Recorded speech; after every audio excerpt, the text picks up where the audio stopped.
अक्सर हम लोगों से कहते रहते ना कि मेरी किस्मत अच्छी नहीं है, उसकी किस्मत तो देखो कितनी अच्छी है। क्या वाकई में आपकी किस्मत अच्छी नहीं है कि या फिर आपको लगता है कि आपकी किस्मत अच्छी नहीं? आपके सभी डाउट क्लियर कर देंगे इस स्टोरी के जरिए। चलिए देखते हैं स्टोरी क्या है। गांव में एक गरीब किसान रहता था। घर में उसकी पत्नी और वो दो ही लोग रहते थे। उनके दिन गरीबी में गुजर रहे थे। किसान के पास कुल जमा एक गाय और 2 बोरी अनाज था। पति पत्नी दोनों दिन रात अपने भाग्य को कोसते रहते थे। भगवान से शिकायत करते रहते थे कि उन्हें इतना गरीब क्यों बनाया। इसी तरह से दोनों के दिन गुजर रहे थे। एक दिन गांव में एक साधु आया। वो गांव भर में भिक्षा मांगता हुआ उस किसान के घर भी पहुंचा। जैसे ही साधु ने किसान के घर आवाज लगाई, उसकी पत्नी और उसने अपने भाग्य को कोसना शुरू कर दिया। तुम्हें हम क्या दे महाराज, हमारा तो खुद का जीवन भिखारियों सा गुजर रहा है। ना ढंग के कपड़े है, ना घर में अनाज है। भगवान हमारे साथ ऐसा क्यों कर रहा है, जबकि हमने किसी का कुछ बिगाड़ा भी नहीं। साधु उनकी बात समझ गया। उसने कहा, देवी, भाग्य भगवान नहीं बनाता, हमारे कर्म ही भाग्य बनाते। भगवान तो केवल कर्मों का फल दे रहे।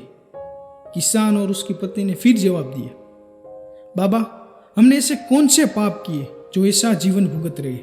हमने तो कभी कोई पाप किए ही नहीं है, लेकिन कभी घर में एक गाय और 2 बोरी अनाज के अलावा कुछ बचता ही नहीं। साधु ने कहा, अगर तुम ज्यादा धन चाहते हो तो मैं एक उपाय सुझाता हूं। अगर तुम मेरा कहना मानोगे तो जरूर तुम्हारे पास भी धन और संपत्ति आएगी।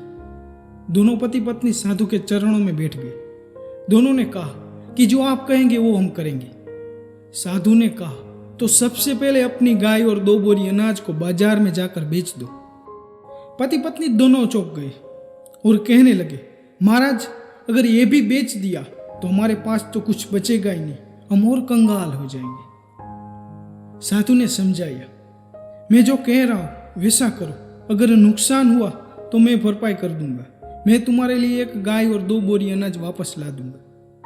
दोनों डरते डरते राजी हुए। किसान ने बाजार में जाकर गाय और अनाज को बेच दिया और धन लेकर घर लौट आया। फिर साधु ने कहा, अब एक काम करो, इस धन को उन गरीबों को भोजन कराओ जिनके पास खाने को कुछ नहीं है। किसान ने वैसा ही किया, कई गरीबों को भोजन कराया। ये बात गांव के जमींदार को पता चली कि गरीब किसान ने अपनी गाय और अनाज को बेचकर भूखों को खाना खिलाया। उसने तुरंत अपने सेवक को भेजकर किसान के घर एक गाय और 2 बोरी अनाज भिजवा दिए। साधु ने फिर किसान से कहा कि इससे भी बेच आओ और कल फिर गरीबों को भोजन कराओ। किसान ने फिर ऐसा ही किया। तो फिर किसी ने उस किसान को दान में एक गाय और 2 बोरी अनाज भिजवा दिया। साधु के कहने पर किसान रोज गरीबों को इसी तरह भोजन करवाता रहता था और उसके यहाँ रोज दान आने लगा। लोग उसकी मदद करने लगे कि यह किसान गरीब होकर भी भूखों को भोजन करवा रहा है। धीरे धीरे उसकी ख्याति दूसरे गांव तक फैलने लगी। धीरे धीरे दान आने का दायरा भी बढ़ता गया। बहुत दिन गुजर गए। किसान गरीब से धनवान होने लगा। उसने एक दिन साधु से पूछा कि अचानक मेरे भाग्य में इतना अनाज और धन कैसे आ गया? साधु ने उसे समझाया कि तू इस धन से दूसरों को भोजन करा रहा है।